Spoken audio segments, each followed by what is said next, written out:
Sports Talk Show. Welcome to another great Sunday evening after a wonderful Sunday of football. Thank you all for joining us. Uh, Get that down. It is October the 15th, and we are on week 6 of the NFL. So we'll definitely be going through the NFL. We'll be talking a little bit about college football, and we'll hit on a little bit of basketball as well. So if this is your first time listening to us, go ahead and hit that subscribe button. We appreciate it. Hit the like button, hit the notification button. B, how you doing, man? Man, doing good. Today was a beautiful day in the Valley of Pacifica. Can't really be mad. I think I'm a little sun flushed right now. Believe it or not, it does get sunny back here, folks. Don't let the fog fool you. We do get some sun.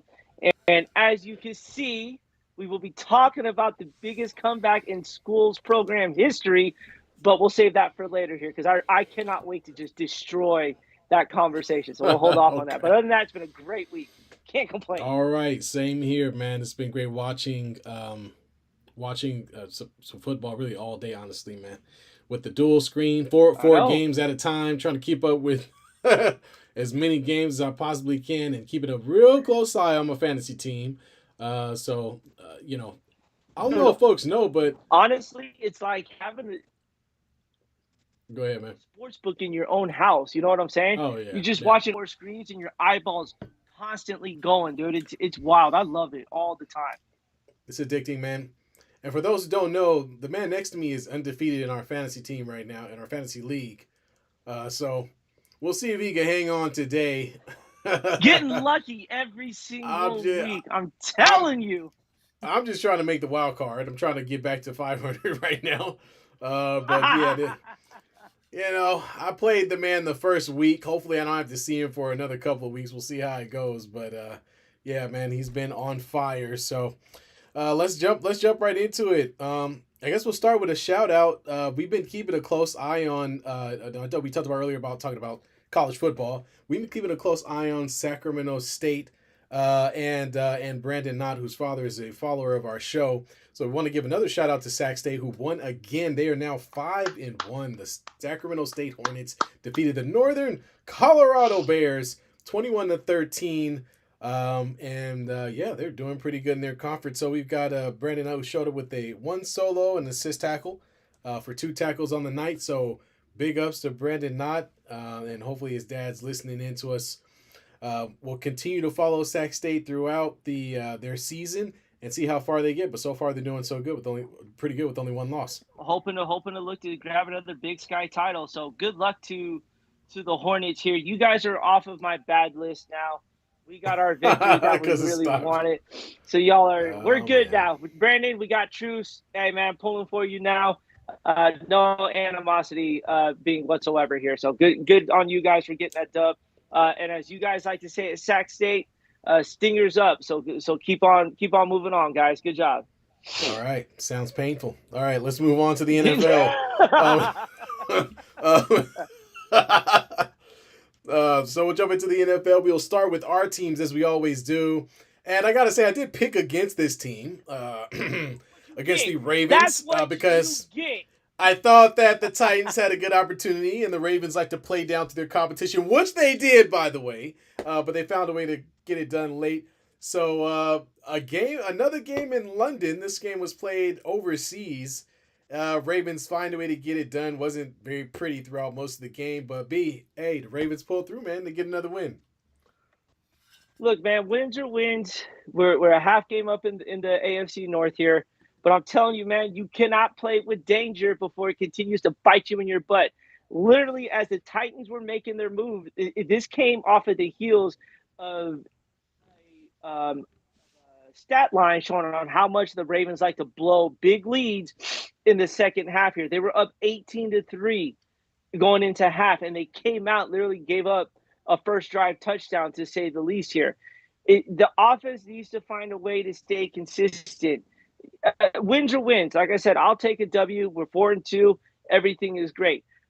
But when you look at it from the grand scheme of things, Lamar Jackson is not living up to that monstrous contract he signed. Nah, man. He's just not living up to it at all.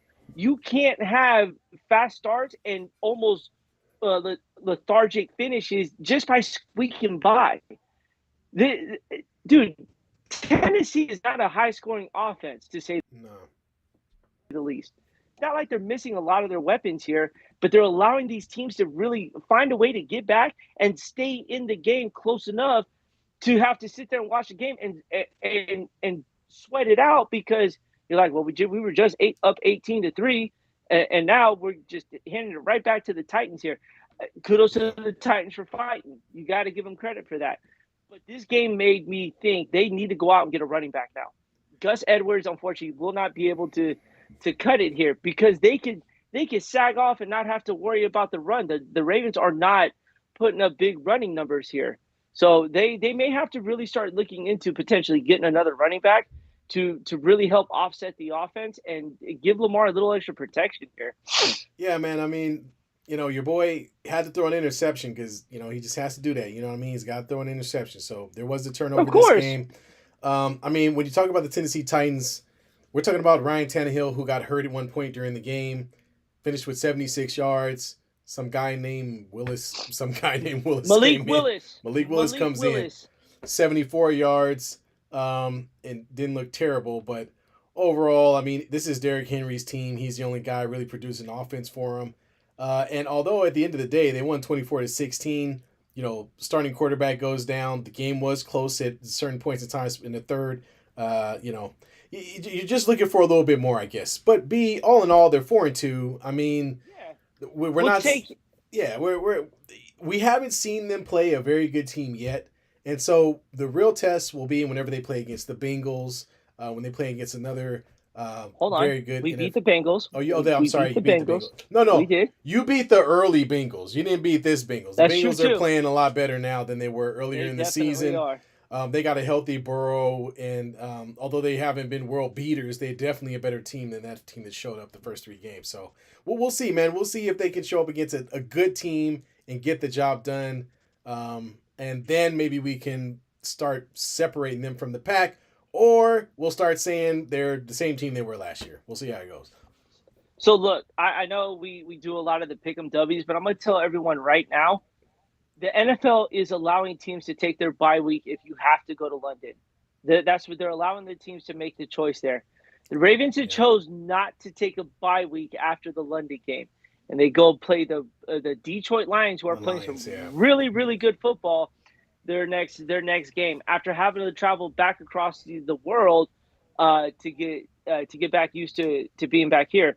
That is a big thing. The Bills lost because they showed up to London on Friday to turn around and play the game on Sunday, and that's a long flight for a football team, and adjusting to the time and everything there, that takes a little bit of an adjustment period here. So if I was an early betting man, I may want to maybe look towards the Lions, because the Ravens are coming off of this London game. They're going to be a little jet lagged, to say the least. I wouldn't mind taking the Lions to cover. And to follow with that, the Buffalo Bills are down 0-6 against the Giants, just to kind of, push that on home. But absolutely, B. I agree with you, man. That's going to be a tough turnaround against a very good team that's been really feeling themselves. I mean, after having a good run towards the end of last season, the Detroit Lions have shown up. They're ready to play, and they've shown up again and competed very well against just about every team that they faced. Oh, absolutely. All right, so let's talk about the upset of the week. What was the line on the 49ers-Browns game? Do you remember? I think it was 9.5. I'll double check that. I think so. I'll double check. So the bottom line is, folks, is the Niners came in, and unfortunately, they found a way to lose this game.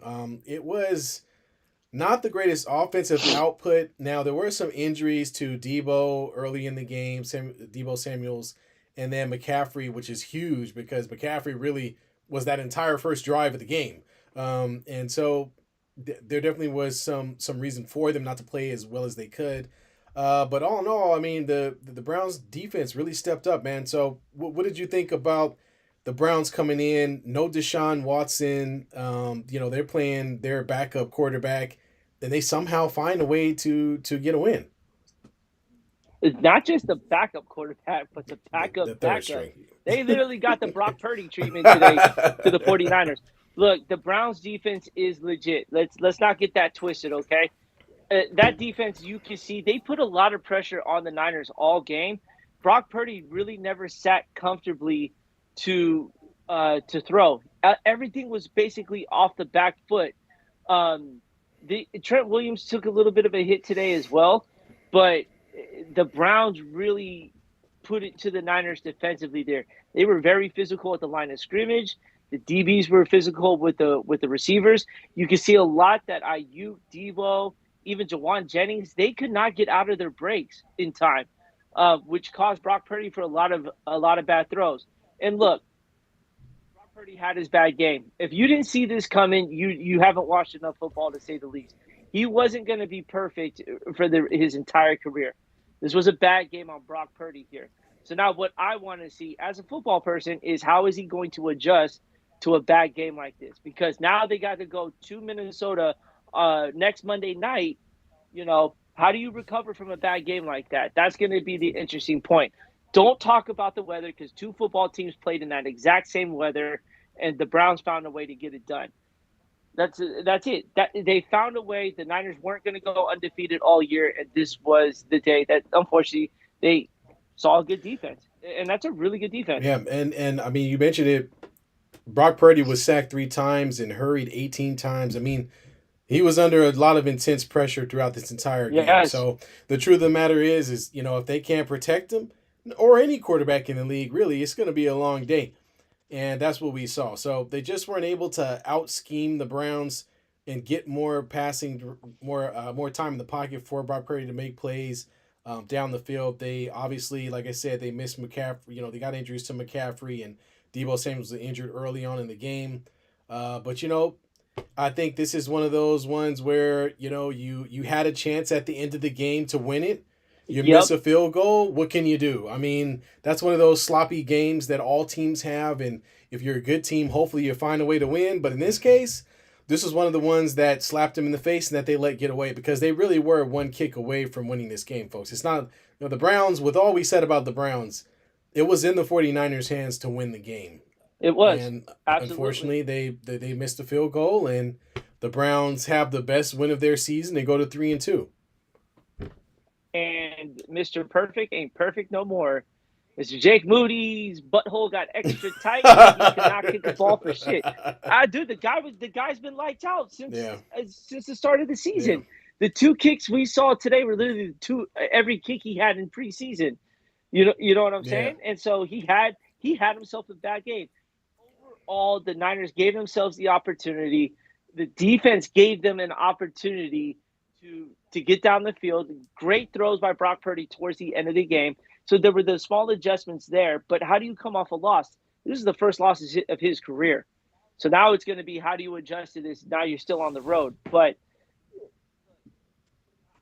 I'm happy for the Browns. That was did you think they were going to win today? No, man, not at all. I mean, the fact that Deshaun Watson was out, they're on a third-string quarterback. They're going against the best defense in the league, who literally probably could have just ran the ball 40 times and won the game. I did not see that coming, no. So, kudos to the Browns here, but man, I haven't seen a Niner text come through all today saying bang, bang. So I guess they must have lost because when they win, it's bang, bang every day. But when they lose, man, it's pretty quiet through all the social media. Yeah, well, I mean, this was one of those losses that folks were not expecting, so I can definitely understand that. But, we'll see, man. It's probably just a bump in the road. They just got to better themselves, and hopefully the injuries to McCaffrey and Deebo Samuels don't keep them out for any extended period of time or, have them missing another week.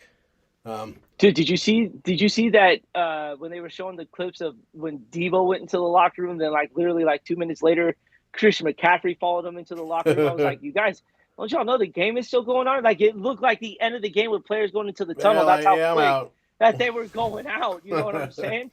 So injuries are part of the game. That's the nature of this game here. The field was wet. You're bound for more injuries here, but the right team came out on top. Yeah. What can you say? Yeah, and let's head over to the chat. We're gonna say hello to Mama Birdie who dropped in a hello boys. How you doing, Mama Birdie? And then we've got JJ. What's up, JJ? Chiming in with SF, What up, JJ? the Niners were a 10-point favorite. Thank you for that information. Well, Man, well, they underperformed just a wee bit.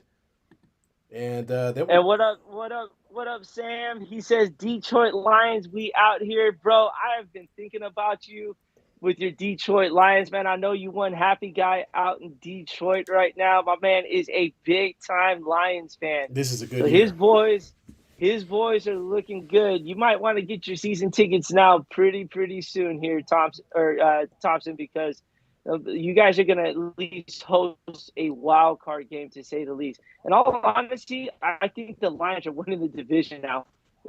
In the AFC, in the NFC North, it's almost they just have to walk without falling to win this division. Yeah, man, I think so too, man. It's good to see. I mean, Detroit has been good in a long time, and the Matt Stafford years, they were cool, but never really turned in anything. So it's good to see them back in the conversation with the rest of the better teams in the NFL. All right, Hey, can you imagine the Lions going to the Super Bowl? dude, are you serious, man? I mean, I'm no. just putting it out there. I mean, they Just got putting it they out got to there. get through the Niners and Philly, man. I don't know if that's gonna happen, but there's an open spot. I know. I mean, the Vikings have obviously fallen off, so I mean, there's an open spot for another team to drop right in there, and I think the Detroit Lions could definitely do it. Now, will they get to the Super Bowl? I mean, we got to see a little bit more. I'm gonna tell you this though: the way this week of football has panned out, and it's showing for the Sunday night game right now. A lot of the 4 loss teams that are playing really tough this week. Yeah. That's just going to show you it's going to come down to a Sunday that you don't expect it to happen. That it's going to happen here, and who knows? It could be Championship Sunday. We don't know. Yes, sir. And then we got some more folks chiming in. We got Victoria in. Hello. Says, I agree. Getting this one out of the system is better than later in the season. So talking about the Niners getting their loss out of the season, which was mentioned by Mama Lay. So yeah, I mean it is good that they get it out of their system. Again, the hope is just that those injuries aren't lingering. And then we got Sam back in with Baltimore's up next. That's your team, buddy. Ravens up next. Sounds like it's gonna be a good game, an opportunity for Lamar Jackson to show his stuff if they aren't jet lag from coming back from T-Land. I'm gonna be texting you, Sam. I'm gonna be texting you during that game. Best believe it. I'll be up.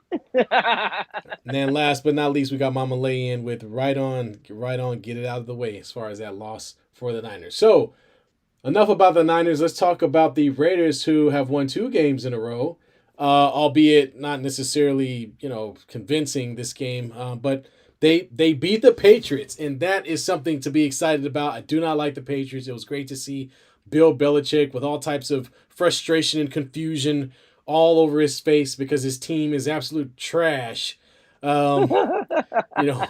Mac Jones goes out there and does, well, not a lot. The Raiders get the job done with some defense again. Their defense shows up for the second time this week with 4 sacks and 1 interception, with a huge sack by Crosby at the very end of the game for a safety to finish this game out. So it's good to see the Raiders defense actually showing up. The beginning of the season, it looked like their secondary and was going to be the weakest point of their defense.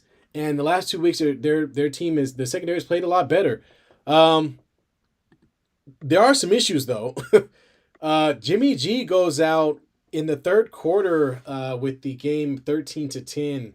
And is rushed to the hospital with an apparent back injury. That's all the information I was able to look up on it. But it doesn't sound good if he's going to the hospital for a back injury. We talked about this before and about how anywhere Jimmy G goes, controversy is going to follow. And the fact that he's had some injury issues over the years. This is the second time the guy's been out.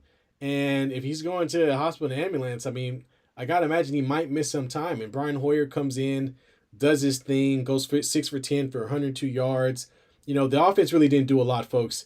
It was on the foot of Carlson that they got the rest of their points. They only had 1 touchdown this whole game, and that was to Jacoby Myers. So, a lot of field goals to get this one done against a piss-poor Patriots team that probably couldn't score if they fumbled the ball in it. They're just not very good. So, B, I want to get your thoughts on this, man. Jimmy G's out again. They tried the rookie, didn't work out. They put Hoyer in. He kind of keeps water from flowing out, spilling out of the boat. But I mean, what's going on with the Raiders, man? I don't know. What's next? What's next for the Raiders? Devontae Adams had he took a shot. Oh, he got smashed. That he took in that game, man. I thought his head was coming off, to say the least there. Yeah. Before I get into the Raider talk, I know, Tito, if you're watching, you want me to talk about the Raiders. I played with Tito on softball Monday nights here, and, dude, I had to sit there and watch the Monday night game between the Packers and the Raiders, to say the least. And he said that if the Raiders would win, for me to talk about it. So, Tito, I'm talking about it. If you're in the chat right now, I need you to drop a Raiders so I know that you're here, so your team can get the love that I'm going to provide for them here. Look, this is a very signature win for the Raiders here. That's 2 in a row against some pretty decent opponents here. I know the Patriots' record doesn't show it, but the Patriots came out and fought. Mac Jones put an absolute dime on a third down throw, the one right before the safety. Yeah. Wide receiver just dropped it, and he hit him in stride. Like, you couldn't have asked for a perfect ball to be thrown by Mac Jones there. But for the resilience, what I don't understand is why they're having a rookie quarterback over Hoyer. Hoyer is a seasoned backup quarterback. He should be your number from the get-go. You know? Yeah. I hate to see what happened to Jimmy G. Jimmy G was having a pretty decent game. Again, you're not looking for greatness, but you're looking for decent and managing. He never allowed the Patriots to take a lead.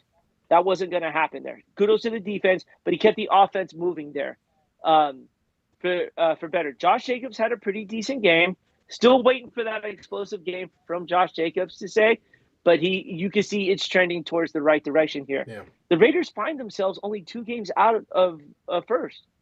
And right now you're starting to see a trend in this NFL season that it's up for grabs at this. In all honesty, the Chiefs are not playing their best football either. They're squeaking out victories right now. They barely got past the Jets.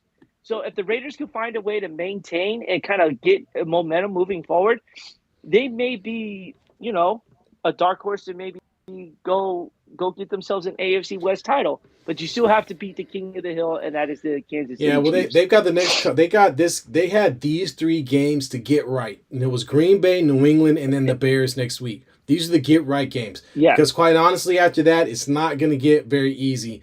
They're gonna go to Detroit. They're gonna play the Giants, who aren't very good. They're gonna play the Jets, who, although they're not the greatest, have a stellar defense.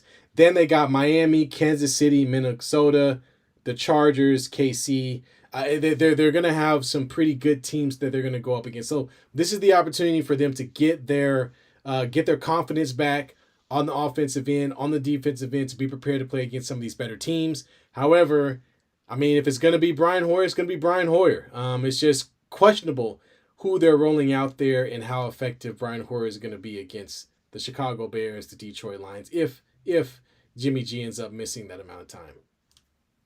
Well, you want an experienced backup, and you have it. Brian Hoyer has been around. He's been with the Patriots. He's been with the Steelers. He's been around the league, to say the least, as a backup. Yeah, he's a journeyman. So you got to feel at least a little bit of confidence knowing that you've got a really good backup quarterback in your system to try to keep this momentum going. That the game to win is going to be next week. Yeah. If you could get on a 3-game winning streak going into that really tough schedule, that's going to take a lot of confidence when you face these upper teams here. The Bears just lost Justin Fields too. He dislocated his thumb. He was able to put it back, but he couldn't grip a football. So, dislocated thumbs don't really heal that quickly, to say the least here. And it is his throwing hand. So who knows how long he may decide it, because you really don't risk it. But they have a chance, like you said, to get right, to get on a nice winning streak, to let everything kind of fall into place, to give them a shot as potentially being a game out of the AFC West when this is all said and done, when they get through this stretch. Yeah. So we'll see how it turns out, man. 1 week at a time.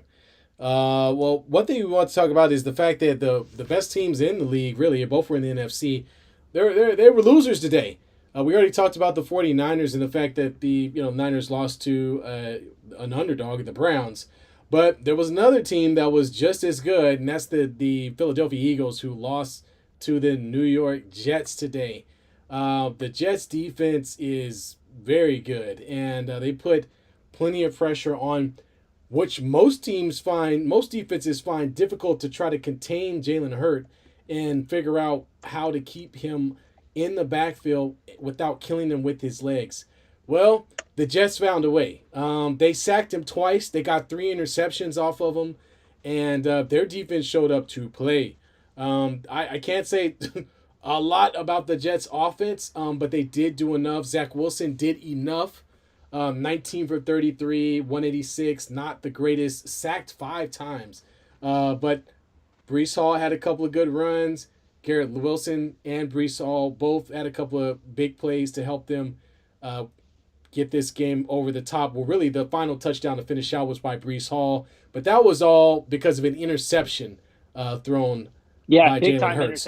So at the end of the game, so this was really a big win for the New York Jets defense, who did everything to get this win, and the Jets did just enough to get over the hump. So kudos to the Jets for getting to 3-3 after losing their starting quarterback, by the way.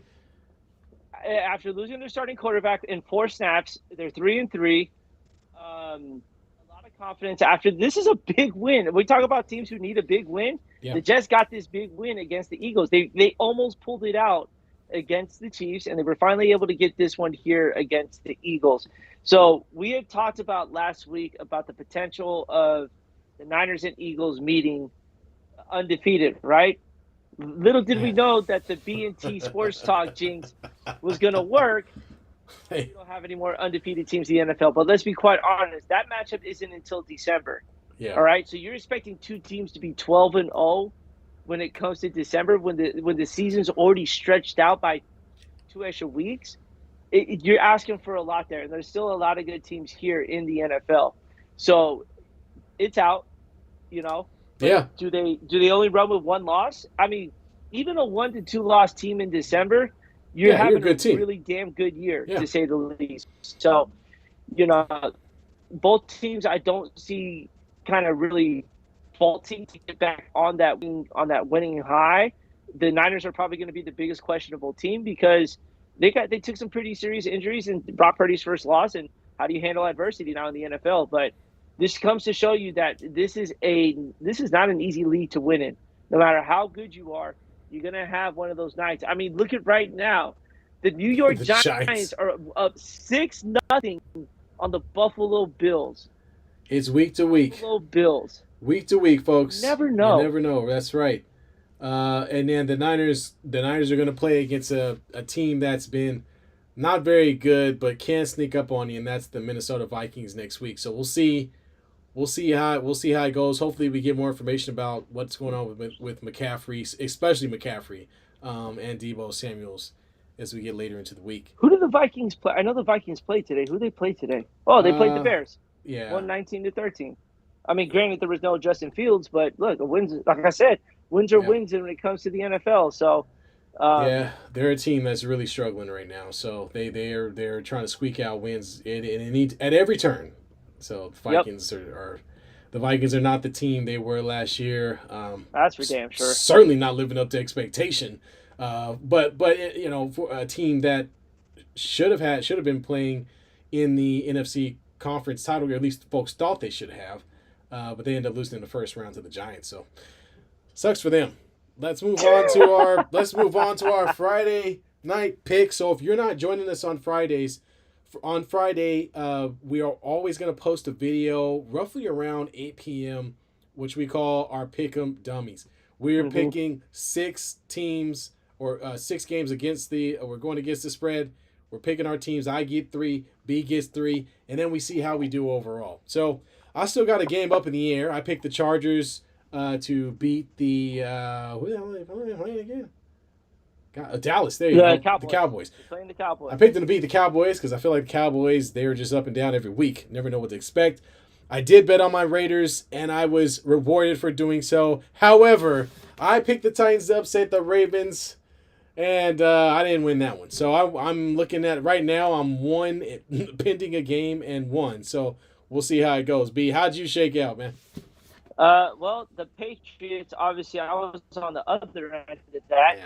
I that stupid set in the end zone. I had them at 2.5, so that half point would have saved my ass. Instead, Mac Jones decides to sit in the end zone to let Max Crosby sack him, causing the game to go up by 4, and then I lose that bet there. Obviously, we just talked about the Bears. They were +3, and they what was the score of this game? I think it was 19, 19-17. yeah, 1913. 19-13. Never mind. Vikings. So Yep. that one sucked. Took an L in that one. All right. And then I had the Lions -3 today, and I think the Lions took care of business. They did 20-6. So I'll again 1 for 3. I'm not looking too good. So you guys, if you're watching that Friday night pick 'em dummies, don't listen to me. If anything, you better reverse whatever I say, because obviously it's working. Don't listen to me either. Don't listen to me either. But you could be 2-1 after tomorrow. Who knows? I could be. We'll see how the game goes. We're playing in LA, so the Chargers got an opportunity to get something done. So final. What are we talking about? Fantasy football update. So I talked about the fact that B is 4-0 still. How you looking right now? Undefeated. How you looking right now? Hold on. Let me look. I'm gonna look up the scoreboard right now, and because we're gonna look this up. I'm squeaking right now. Where are you? There you are. Oh no, my friend, you are losing. You're down by 12. You still got one guy. You still got one guy left. Who you got? I have James Cook going right now, and he's got all but 3 whopping points, and he's projected for 14. So if I can get James Cook to give me a touchdown, I'll be sitting pretty. But I am confident. I do have CeeDee Lamb going tomorrow night. That's right. There you go. The Chargers' DBs and secondaries aren't the greatest. Hopefully, Dak knows how to ball to him and not over him. So hopefully, if all goes well, I should be able to. I'm praying to God stay 6-0 here with just by the skin of my teeth, to say the least. All right. Well, you know, CeeDee Lamb might save you, man. That might be the saving grace. All right. I need him to.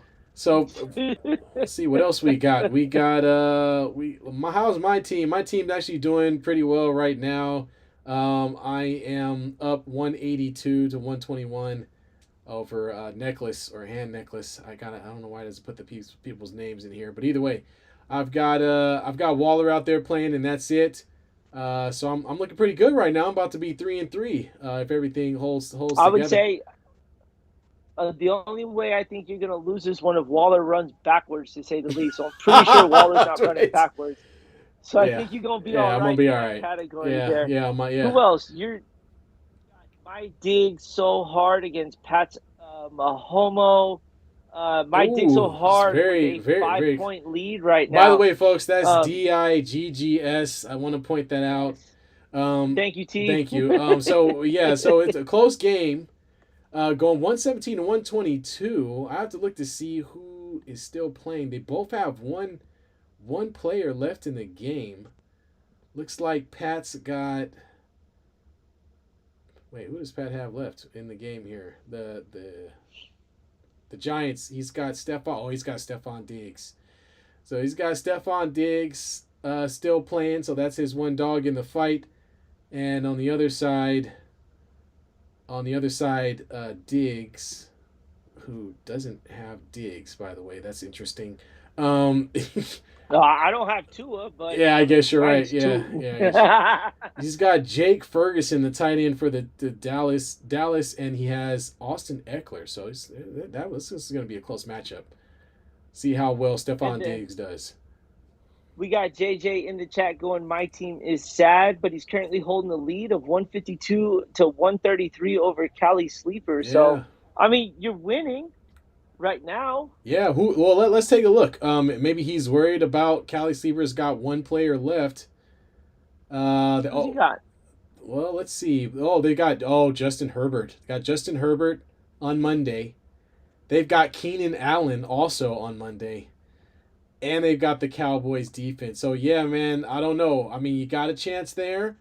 But seeing how close the score is, there's still 3 more players who haven't played yet. Keenan Allen and Herbert likely to put up some good numbers. So I'm rooting for you, but you know, there's a chance that that Cali Sleepers might catch up there. You just might. Well, I'm just trying to hold on to this undefeated record here, but I Yeah, mean, keep saying sometimes it. good things must. Keep saying it, B. Sometimes hey, if I gotta put it in the Keep saying universe, it. man, I'm putting it in the All universe. right. I'm trying to go 6-0 here. So, but we'll see. We'll see here. What else? How's our chat looking right now? How are we looking in the Let's chat? check it out. So let's run into the chat, and we've got Mama Lay chiming in with "Let's Go Texas Rangers." Bruce Bochy, best manager. All right, as you guys know, the Rangers are going up against the Astros right now in the LCS. And then she also told me to leave Jimmy G alone. I'm trying, but it's tough. Territory comes with the territory Yeah. of being a quarterback. JJ with his saying his team is sad. I think we went over that. And then Happy Sunday from Effects. What's up? And that if anyone doesn't know, Effects is the creator of our intro song that we have for the show. That's right. Before when we do our intro, so Effects. We hope that you get your music out because we'd like to sample more of your music as soon as you get that rolling here. So please make sure you let us know when you got your Spotify account up and running so we could promote that for you. That's right. Then we're going to get B to do a freestyle. Look out for it. It's coming. That, man. It's coming. You heard of Malibu's Most Wanted, right? He's in traffic with his chapstick. It's all good. Come on, man. Why you gonna put my business out like that for? Oh man. All right. It's not chapstick. Never mind. You know what? I'm not even gonna go there with that. We're just talking about the movie. The movie Malibu Most Wanted. That's one of his lines, man.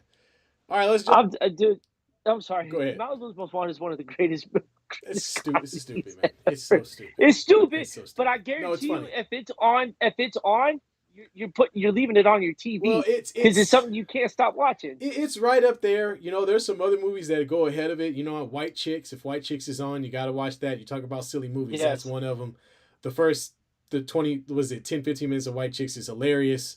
And then you got I don't know if anybody's seen Role Models. Absolutely great movie. Oh my God. That's so good. And then of course, Superbad. Oh no, I'm pretty sure everybody's seen Superbad. Also another favorite. One of the greatest high school drinking movies I had ever seen in my life, man. There's nothing like everything they did in that movie is like you could foresee a high schooler doing the right before they graduate. Dude, and I mean, there's nothing like winning a girl's heart with a headbutt and puke. It's a great movie. If you haven't seen it already, go check it out. It's an awesome movie. All right, now that Tito in the chat with us going Raiders. That's right.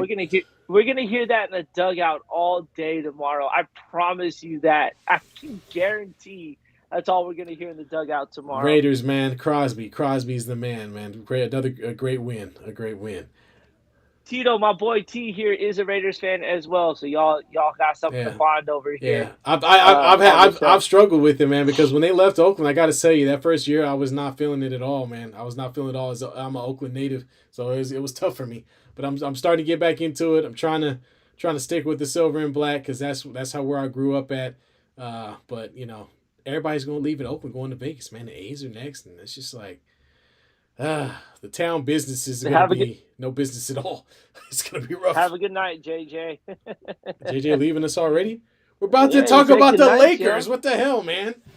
I know. Oh, all right. Well, here we go. Right now. All right. Well, let's change gears before JJ goes to eat a sandwich and talking about the NBA and the preseason that is. Not a whole lot going on, I'm going to be perfectly honest with you. But anytime our teams get together, we got to talk about it. So they played twice already somehow. They played again on Friday. And I've talked to B about this, and he's probably tired of hearing me say it, but I really like my team.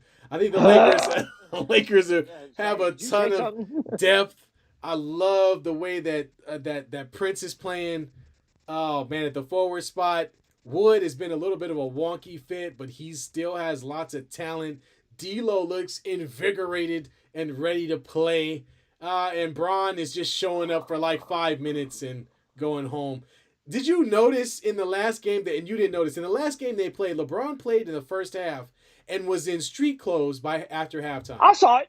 You saw that, right? I'm like, dude, come what? on, come on. I mean, just keep the jersey on. What's the difference, man? Where you gotta go, Brian? I get it. You are the superstar of the team. But I'm going to put it like this. Since you want to talk about the Lakers like the way you did, at least my man Steph Curry stayed on the bench and at least in his uniform the rest of the game there. I mean, he didn't have to go into the locker room, shower. He was on the road, so maybe he didn't have the... Doesn't matter. He's got his own locker room on the road there. All I'm saying is Braun looked like the biggest bowl of oatmeal with that jumpsuit he had on, man. He was in that all brown head to toe. I don't know what that is.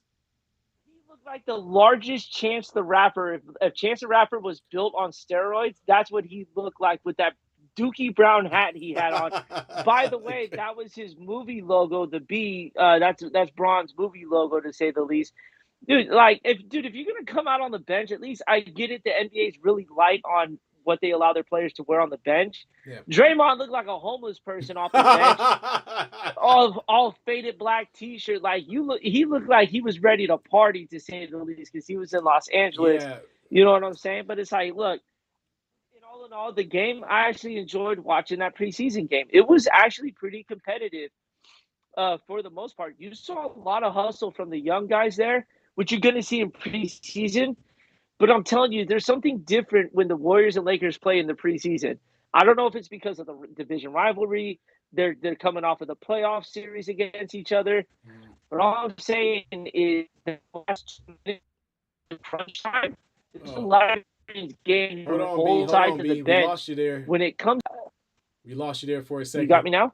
I got you now. Okay. You got me? Yeah, I got you. All right. Yeah, no, we got caught in the multiverse for a second. I was just saying that the young kids got a really good taste of crunch time experience in the last 3 minutes of that game. And I like what both coaches did is they played it like it was a regular season game. They called the timeouts when necessary. They were drawing up plays. It was actually pretty cool to watch in a preseason game because you're not going to get that in a preseason game, to say the least. So the fact that they took that serious was actually pretty nice to see. Well, I gotta say this, man. I mean, CP3 I think is a great fit for what you guys are looking to do. He can move the ball.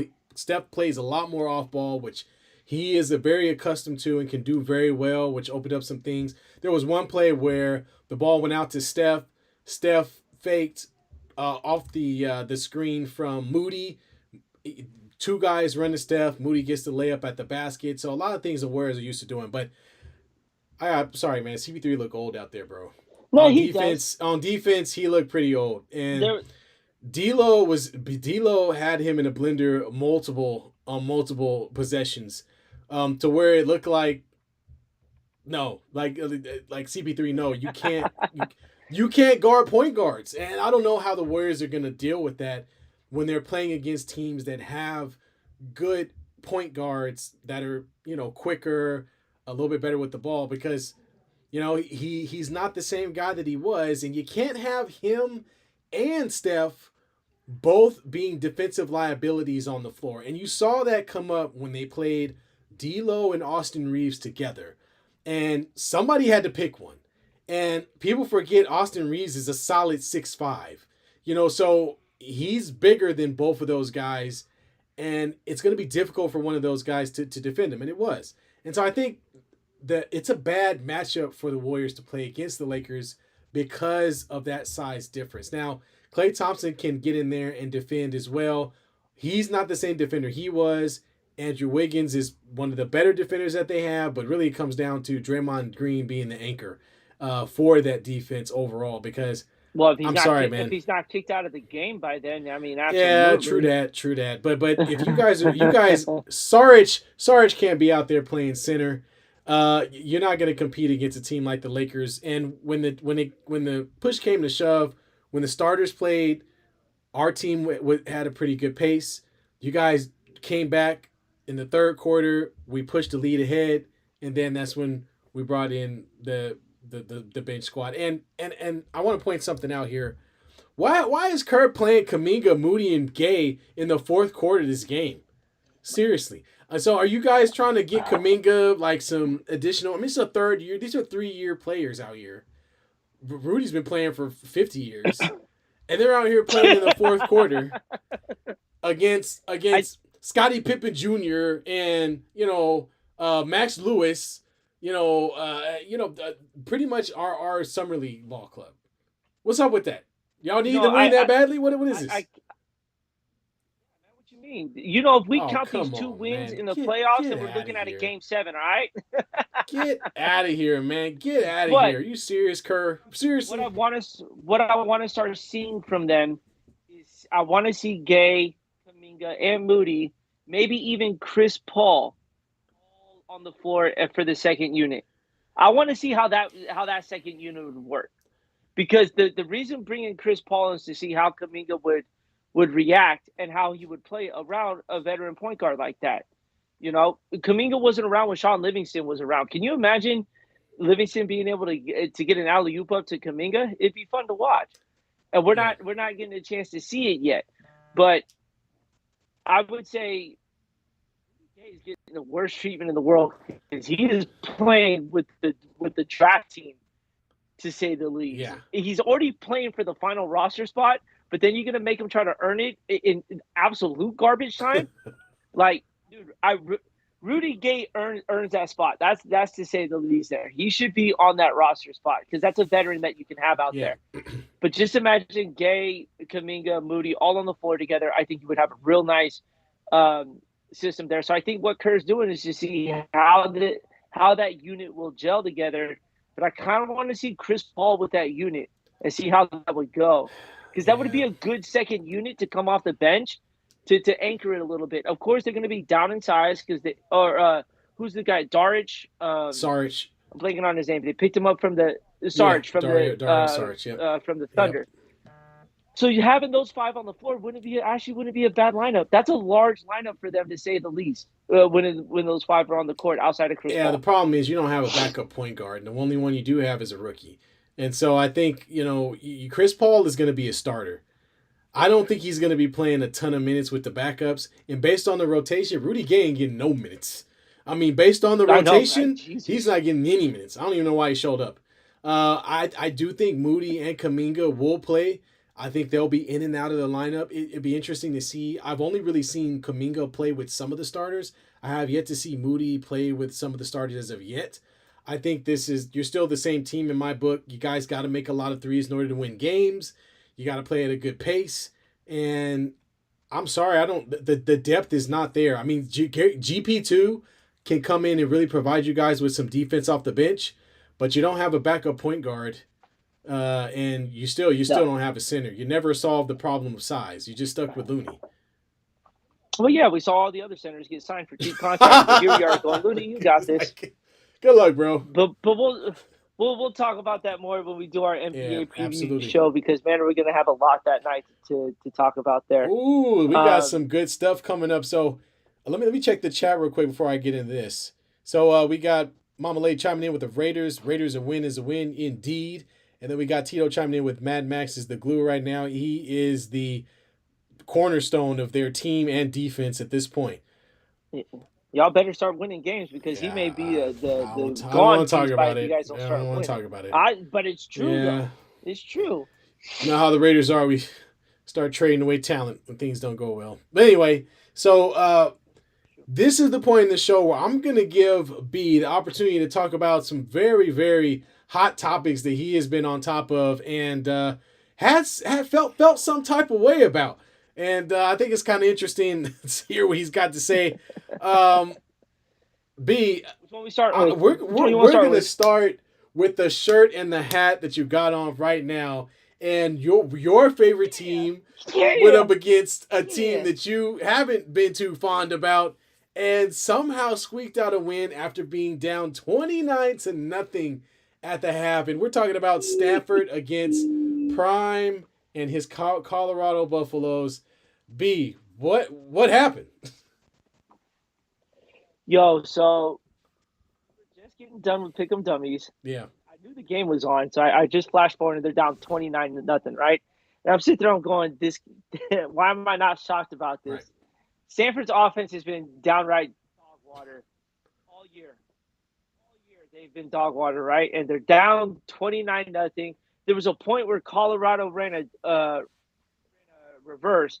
The running back literally jogged into the end zone, right? Yeah. You want to talk about not taking your opponent serious? Yeah. That was that put the score 29-0. But man, for some reason, I don't know what got into Stanford's water. I don't know if their 4.0 GPA brain switched on. Right. But all of a sudden, dude, the light switch changed. The Alec A.O. Manor, right? Guys, he was a decent wide receiver. No one really heard about him because they picked him up. He signed during the COVID time. This dude had 294 yards with 3 touchdowns. Ooh. And you and I talked about this on the show earlier. He went up against Colorado's best defender, Travis Hunter, in overtime, and literally snatched the ball literally right off dude's head. Never turned around. He literally pinned it against his head and snatched it right off his head. He did the little too small, you can't guard me kind of thing. Man, the fight was rough at the Stanford Cardinal show though that night. Not rolling over, not saying, "Hey, we're not going to take this L tonight." Slowly got back. I know I'm very difficult on Colorado because of the swag that they bring to that team. Let me remind you, Colorado's record last year was about Stanford's record going into that game. Stanford was 1-4 going into that game there. They had no business winning that game last night. You could tell Colorado's got a lot to work on because the penalties that they had late in the game, really stupid ones. The experience knowing that you have to protect this lead and the penalties that they gave Stanford every opportunity to stay in that game was amazing. And then here's the other stat line. Shooter Sanders, 33 for 47, 400 yards, 5 touchdowns, 1 interception. There was damn near over 1,000 yards of offense in that game there. And the score showed it with the 46-43 game. Sanders threw in just an ill-advised throw in the second overtime. He felt the pressure. Yeah. He just tossed it. Just tossed it, right? Instead of it throwing it out of bounds or in the back of the end zone, he allowed the defender to break off of the receiver and get an interception there. You're seeing a lot of Colorado exposed there. That offensive line is trash. Their secondary is trash. They have one good defender. He's also playing both sides of the ball. He's playing offense and defense. And earlier in the third quarter, he took a shot in the end zone too. He had absolutely annihilated, and he was hurt. And then he goes out and plays the rest of the game there. So I'm happy because it came against a team that I have a hard time just accepting for who they are, which is Colorado.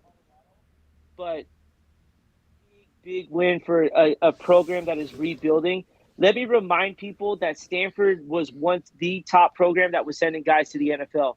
Guys like Andrew Luck, Christian McCaffrey, David DeCastro, Austin Hooper, Levine Toilolo, Zach Ertz, Michael Thomas. The list goes on from that era that Stanford sent guys to the NFL. This program was once they used to be bad. They were really good. And now they're back to being bad, but they're making the turn of trying to get better. And a win like this shows it. So I'm just, as a Stanford fan, did I give up on them? Absolutely. Who wouldn't give up on their team when they're down 29-0? Yeah, it looked like it was a wrap.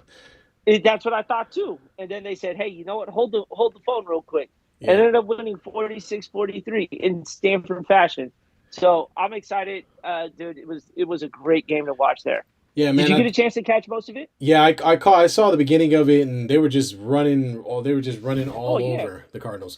And so I think what this is there's a lot of eyes, cameras, attention, lights flashed on Colorado because of Prime. And so the players are trying to fit themselves into that. And I think what's happening now is it's just a matter of taking a few steps back. Understanding where you are in the pecking order of college football. Hell, I watched Caleb Martin play. He looked like I don't know who he was throwing. I don't know who he was throwing the ball to. He was throwing the ball to the wrong team. They just had to come to an understanding that yes, there's a lot of bravado, there's a lot of attention, but as a football team overall, they're meh. And so they have to get to a point to where they understand they're a growing Yeah. team. They're not going to go in and beat everybody that they play against. Shador is a good quarterback. I'm not going to take that away from him. But ultimately, as a team, they are not positioned to. All they're in position to do is be better than the team last year. So I hope they continue to do that, and I hope guys understand that so that they understand they don't necessarily need to chirp. And in all honesty, Deion Sanders is not really chirping. He talks a lot, No, but he's not. He's not really saying talking anything. mess about the other team. But you'll notice that some of the folks on the team do, though. Travis Hunter being one of them. And so you got to kind of Yes. scale some of that back, be a little bit more buttoned up, just like you were saying. And I think the discipline is what they need to get to in order to progress forward, with the understanding that they're not winning the national championship. They're just looking to be No. better game to game. And and you And got to let go of some of that hype in order to do that. and the crazy part is they're nowhere near getting to that point No, just no, yet not at either. all. No. You know what I'm saying? But they're acting like they're at that point right now. And that's the only thing that I have against that Colorado team is they're acting like they won the national title last year. And I'm not trying to stir controversy, but I will. But half of that team is coming from a division that doesn't see a lot of high quality football. You're in Division One now. There's a big drop off between the HBCU and then also Division One football. All black colleges aren't going to go play Alabama. You don't want to know for the reason why? The Braves are getting beat right off of them there. There's a level of difference in talent you're seeing right now in Colorado because Dio took a quarter of that team from Jackson State and brought them to Colorado here, and you can see the difference on the way they perform compared to a Division One school. And, Yeah. and that you got to remember, you're stepping into the big leagues now.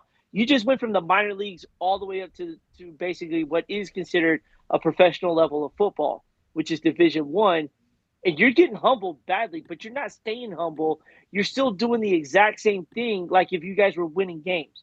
They have not looked good since the Colorado State game. They've been getting blown out, and they squeaked by the Sun Devils, who aren't a good football team either. Yeah, and in defense, Travis Hunter and Shadur Sanders are legit.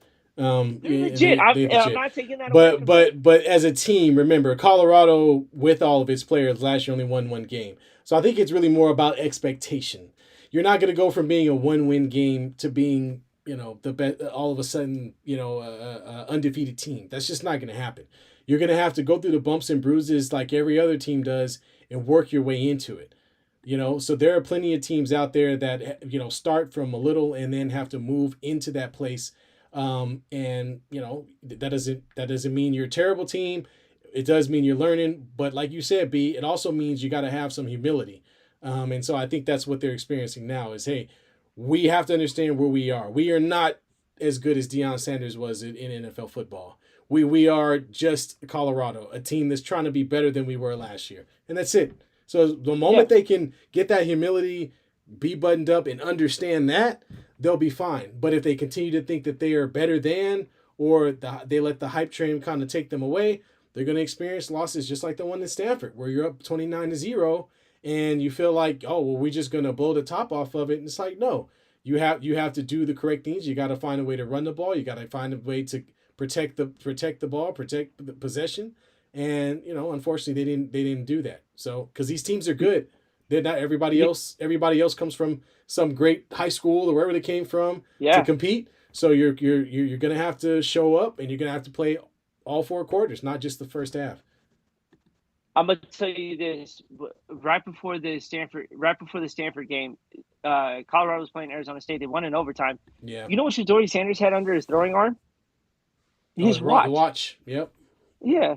Yep. Dude, what you going out there with that expensive ass watch on I don't for? know. It's just stupid, That, and that that's the kind of that's stuff. that's that's the kind of stuff I'm talking about. Like again, you can have all the swag in the world. It's the new thing of the game here. I get it. It is what it is. But that's the kind of stuff that irks teams because it's like you don't see other people acting like that. If you're gonna do that, your record better show it. You better be 5-0 when you're showing that watch off. You just got Yeah. done getting your ass whooped 2 weeks in a row. And then you're gonna come out and walk out like that. Dude, put the watch away, man. That's all we're saying. Just keep it away. You're putting a bigger target on your back. Every team that plays you is going to try to kill you. We saw what happened to Travis Hunter against Colorado State. He tried to kill him literally, and knock the crap out of him. And so when you put that target on your back like that, guys are going to feel some type of way. They're competing to try to, they're competing as well, and they're not. It's not a situation where it's your story and they're just living in it. No, everybody's trying to get their own piece of the meal. So you got to be careful out there because you don't know what's going to happen next. And guys like Shedeur, I mean, I remember in the NFL, you couldn't really wear a chain no more, right? Because the chain will get ripped off of you, or somebody's going to grab it because it's seen as a sign of disrespect. So when players start feeling disrespected, especially defensive players, somebody's going to hit you. You know what I mean? And they might take a flag for it. And so you just have to be careful about putting a target on your back. There's that message getting sent when you're like, all right, this is how you want to play the game because that's how they're playing it. Then, we'll send a message to you real quick here. Right. That's all it is. If it's a 15-yard penalty, you know what? He got his message across there to say the least. So again, I'm not mad at Colorado. It's just if they don't take a piece of this humble pie and eat it and come out with a different mentality next week, they're going to get beat again next week. Yeah, they got to get together. You bring that territory with you. You bring it with you there, as you said. Yep. Well, let's move on to another topic. Now, this one is very special, near and dear to your heartbeat. A certain Southern California team who stacked up quite a few wins during the regular season in the MLB flat out got swept. Didn't win one game in the playoffs. How they have a close to $1 billion payroll, and don't have it. They went 1, 2, 3 strikes and you're out. So what happened, B? Tell me about what is going on. It wasn't even close, and thank God that other team from Southern California won all those games and couldn't even win 3 measly games in a division series. You sorry pieces of craps. Dude, that warmed my heart to watch that other team from Southern California walk out there, give up the most home runs they've ever given up in the postseason, allow the most runs they've ever allowed in the postseason, and walk out with their tail so far up their asses they couldn't even speak at the end of Game 3. You know what I'm saying?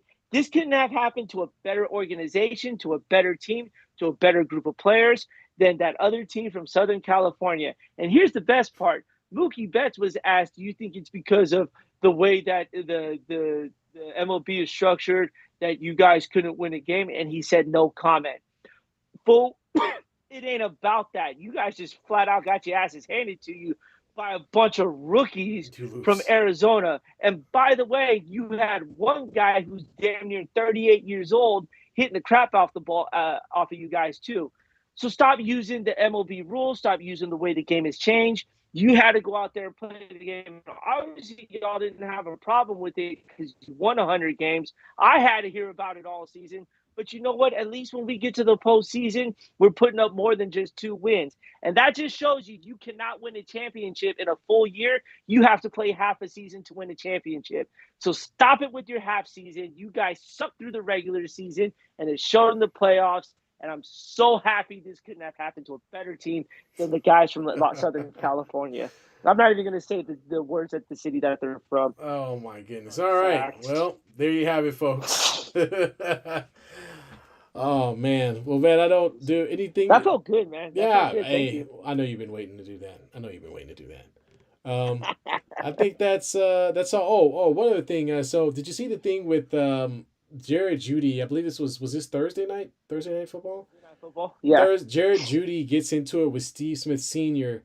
In regards to some comments that Steve Smith made about him being an average wide receiver, which, I mean, Jared Jeudy he's a below average wide receiver, honestly.